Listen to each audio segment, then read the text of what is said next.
ಆತ್ಮಹತ್ಯೆ ಮಾಡ್ಕೊಳ್ಳೋದನ್ನು. ನಿಮಗೆ ರೈತ ಚಳುವಳಿಗಳು ಹೊಸತಲ್ಲ, ಆ ನೆರಳು ನೋವುಗಳು ಚಿತ್ರದಲ್ಲಿ ಎಕ್ಸ್ಪೆಕ್ಟ್ ಮಾಡ್ಬೋದಾ?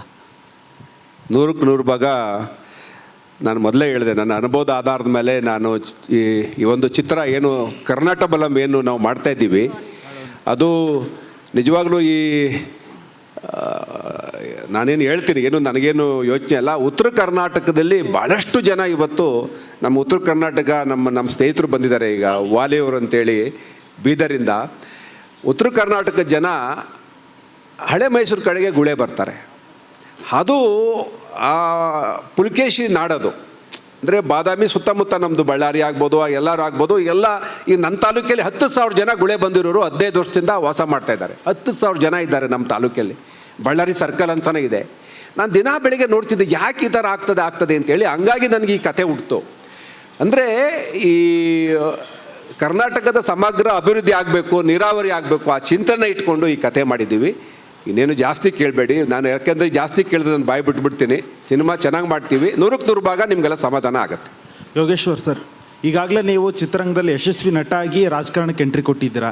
ಸಾಕು ಮಗ ಮಾತ್ರ ಸಿನಿಮಾ ಮಾಡಲಿ ಅನ್ಬೋದಿತ್ತು, ಆದರೆ ನೀವು ಮಗನ ಜೊತೆ ತೆರೆ ಹಂಚ್ಕೋತಿದ್ದೀರಾ. ಸೊ ನಿಮ್ಮ ಕನಸು ಕೂಡ ಅದಾಗಿತ್ತು. ಮೊದಲಿಂದ ನಾನು ಬೆಂಗಳೂರು ಬಂದದ್ದೇ ಒಬ್ಬ ನಟನಾಗಬೇಕು ಅಂತೇಳಿ ಎಲ್ಲರಿಗೂ ಭಾಳಷ್ಟು ಜನಕ್ಕೆ ಗೊತ್ತಿದೆ.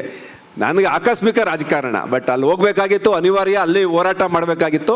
ನನಗಿನ್ನೂ ಆ ಒಂದು ಹಸಿವಿದೆ ಚಿತ್ರರಂಗದಲ್ಲಿ, ನಾನು ಹಾಕಿ ಮಾಡಬೇಕು ಅಂತ ಹಸಿವಿದೆ.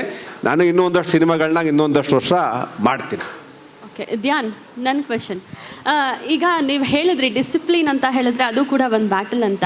ನೀವು ಫಿಟ್ನೆಸ್ ಆಗಿರಬಹುದು ಅಥವಾ ಡಯಟ್ ಏನೇನು ವರ್ಕೌಟ್ ಅನ್ನೋದೆಲ್ಲ ಇದೆ, ಅದ್ರ ಜೊತೆಗೆ ಒಂದು ತಯಾರಿ ಅನ್ನುವಂತಹ ವಿಚಾರದಲ್ಲಿ ನಿಮ್ಮ ಜೊತೆಗೆ ಅಂದರೆ ಇದಕ್ಕೆ ಸಿನಿಮಾಗೆ ಒಂದು ಏನು ಬೇಕು ಎಲ್ಲ ತಯಾರಿ ಜೊತೆಗೆ ಕೈ ಜೋಡಿಸಿರೋರು ನಿಮ್ಮ ತಾಯಿ ಅಂತ ಅನಿಸುತ್ತೆ. ಯಾಕಂದರೆ ಪ್ರತಿ ಹಂತದಲ್ಲೂ ಕೂಡ ನಿಮಗೆ ಸಪೋರ್ಟಿವ್ ಆಗಿ ನಿಂತ್ಕೊಂಡು ಬಂದಿದ್ದಾರೆ.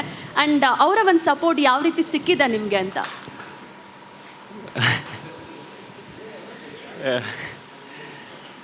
ಮ್ಯಾಮ್, ನಮ್ಮ ತಾಯಿ ಬಂದು ಬೆಳಗ್ಗೆ ಎದ್ದರೆ ಮೊದಲನೇದು ಮಾಡೋದು ಏನಂದರೆ ದೇವಸ್ಥಾನಕ್ಕೆ ಹೋಗ್ತಾರೆ, ನನ್ನ ಮಗಂಗೆ ಒಳ್ಳೇದಾಗಲಿ ಅಂತ ಕೇಳ್ಕೊತಾರೆ.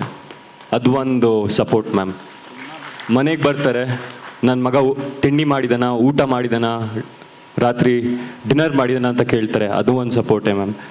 ಮತ್ತು ನನಗೇನಾದರೂ ಹುಷಾರು ತಪ್ಪಿದ್ರೆ ಮೊದಲನೇದಾಗಿ ನನ್ನ ಬಂದು ನೋಡ್ಕೊಳ್ಳೋದೇ ನನ್ನ ಅಮ್ಮ ಮ್ಯಾಮ್. ಸೊ ನನ್ನ ಪ್ರಯೋರಿಟೈಸ್ ಮಾಡಿಕೊಂಡು ಮಗ ನನಗಿಂತ ಮೊದಲು ಅಂತ ಹೇಳಿ ನಾನು ಕಳೆದ 22 ವರ್ಷದಿಂದ ನಮ್ಮ ಮಮ್ಮಿ ಜೀವನ ಹಂಗೆ ಮ್ಯಾಮ್. ನನಗೋಸ್ಕರ ಬದುಕ್ತಿದ್ದಾರೆ, ಅವ್ರಿಗೋಸ್ಕರ ಅಲ್ಲ ಅಂತ ನನಗೆ ಡೈಲಿ ಹೇಳ್ತಾರೆ. ಅದು ನಂಗೆ ಸತ್ಯ ಅಂತ ನನಗೆ ಅನಿಸುತ್ತೆ ma'am. And I love you ma'am.